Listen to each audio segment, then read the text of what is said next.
Hello, headed to the dirt bike track, Bear and I. Have a 2-hour lesson today, so I want to make a short little video from the session. I'm going to be working with Daniel. He just got on a KX85 from CRF 150. So kind of want to make the video today because it's pretty cool what I can do with a 2-hour lesson rather than a big group setting. Can get super creative as far as what I'm doing with the rider. Just a reminder to anybody that I work with, 2 hours, you're not going to change. I'm not going to change your life in 2 hours in that 2-hour session. But what you can do is you can take that information away, whether it's 2, 3, 4, 5 things, and continue to use it and practice it, recognize when things are going wrong, recognize when things are going right, and begin to fix those problems. So not sure how I'm going to make this video yet. I might do some voiceover stuff with video that I take of him, but the 2 hours flies by, so it might be tough to get content here. But yeah, hopefully we can take a little something away from today.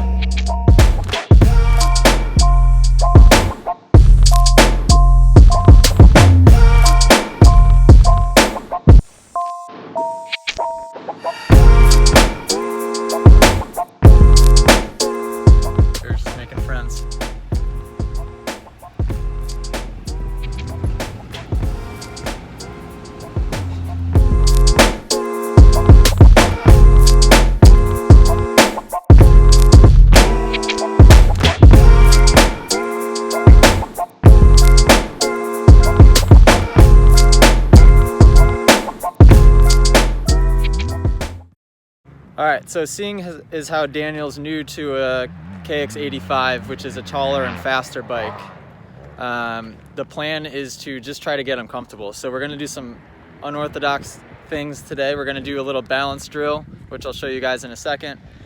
And we're going to do some wheeling and some nose wheelie practice, which sounds like just play riding, but it comes super in handy when it comes to just getting used to clutch control and the power of the bike, also getting a little bit of confidence in the size of the bike as well. Anything helps. When I was little, I used to do wheelies, nose wheelies, practice tire tapping stuff, practice doing whips, play around in the woods.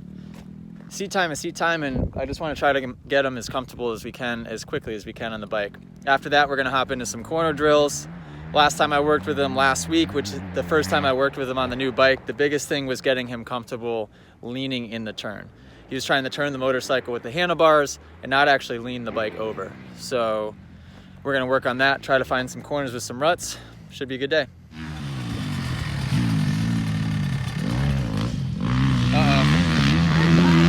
I'll add the push-ups up. You'll do them at the end. All right. That's all right. All right, so, but this is exactly why we do this, right? So get used to what the bike wants as far as RPM and clutch control, because the bike is going to fall on its face and stall if you're not on top of things with the clutch. This is part of the reason we're doing it.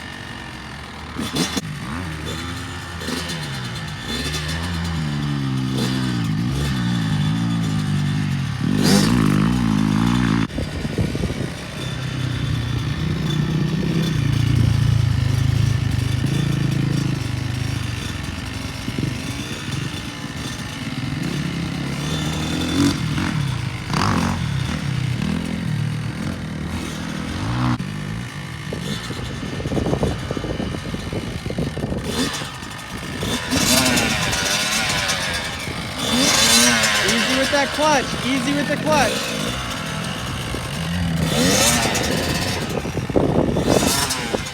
Make sure you're working those brakes too, don't go too fast. Slow clutch release, nice and slow.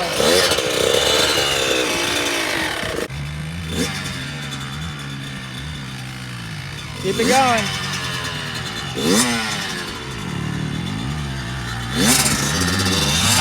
Hey, look at your knees. Look at your knees. Your knees should not come disconnected from the bike. Okay. That's a telltale sign that you're not doing it properly with your lower body.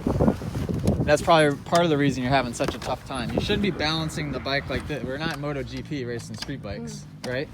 You're working that bike with your knees and with your hips. You're gripping with your knees and working it like that. All right? It's amazing how good he's got at it. You can tell he's been practicing on and on. Get to that finish line. Slow with the clutch. Keep the RPMs where you want them. Nice. Good job.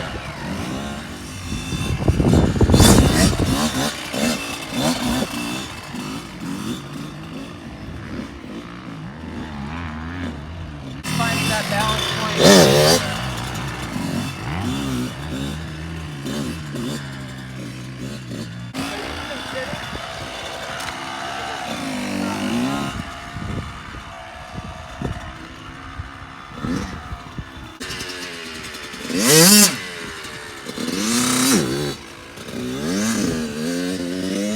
It's going to take time to get confident in this.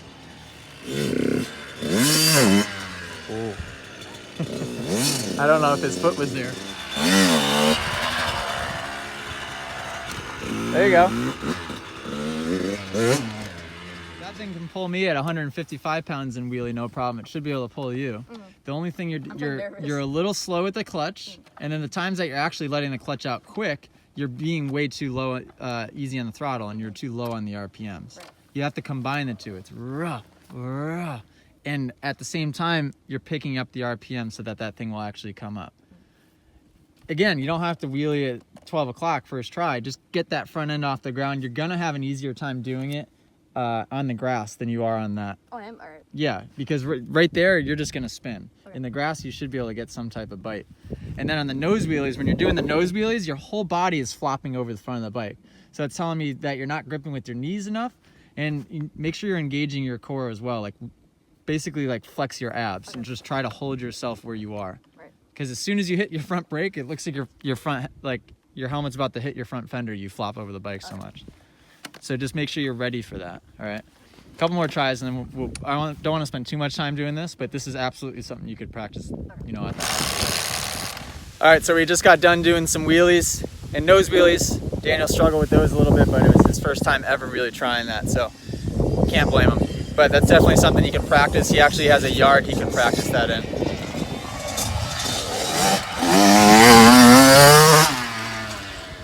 All right, now we moved over to a nice right-hand rut, super loamy. Just gonna work on trying to get lean angle. Really, the biggest thing with just getting lean angle is just committing to the turn. Weighting the outside peg, of course, is important to keep the bite into the tires. And I'm also teaching him to use the front brake to guide the bike through the rut. So for those of you that feel like you ride up and out of the rut a lot, utilize that front brake to plant the front tire. When the bike starts to ride out, you can use the front brake to guide yourself through the turn.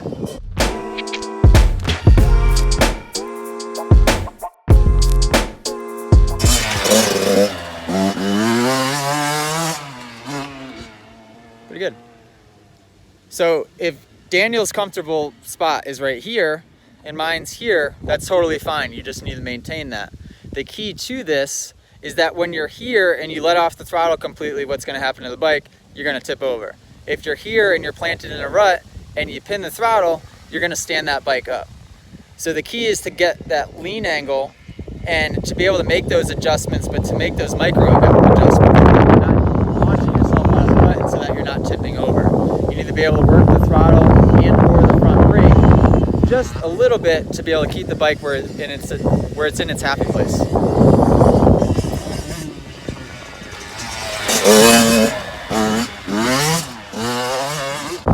Thing for him is when he starts leaning as well, we're trying to make sure he keeps his inside elbow up. If this inside elbow begins to drop, your head's going to shift, the body weight's going to shift. Next thing you know, you're going to find yourself on the ground.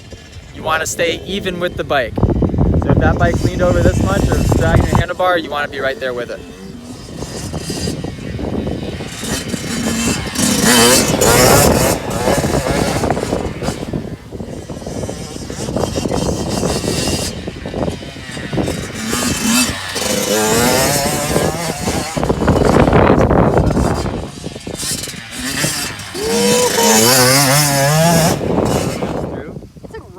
Yeah, that's you're struggling the most on the exit of your turn.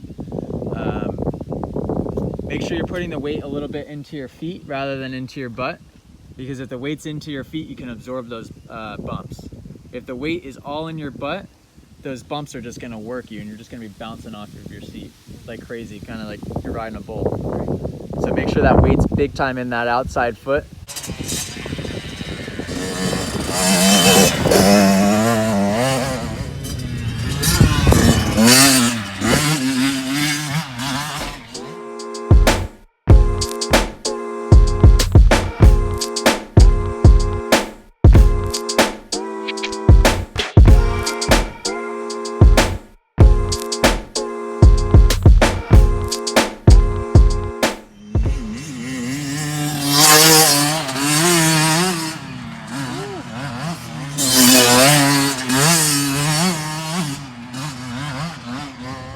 Alright, just finished up a lesson with Daniel, 2-hour session. At the end, I don't think I did any talking about what was happening.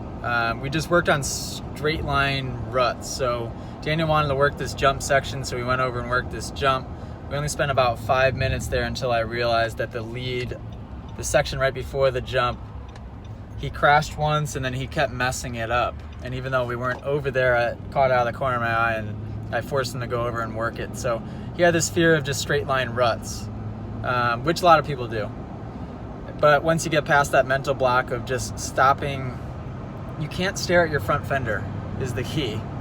And I always end up comparing it to mountain biking. So when I rode a mountain bike without being clipped in, I could ride up over the skinnies, which are the little skinny pieces of wood that you ride up over in the trail, no problem. As soon as you got me clipped into my pedals, this easy task became hard, because instead of picking my spot and looking past it, I was staring at my front tire and just fighting the bike and trying to balance and make these micro adjustments that just, it wasn't working.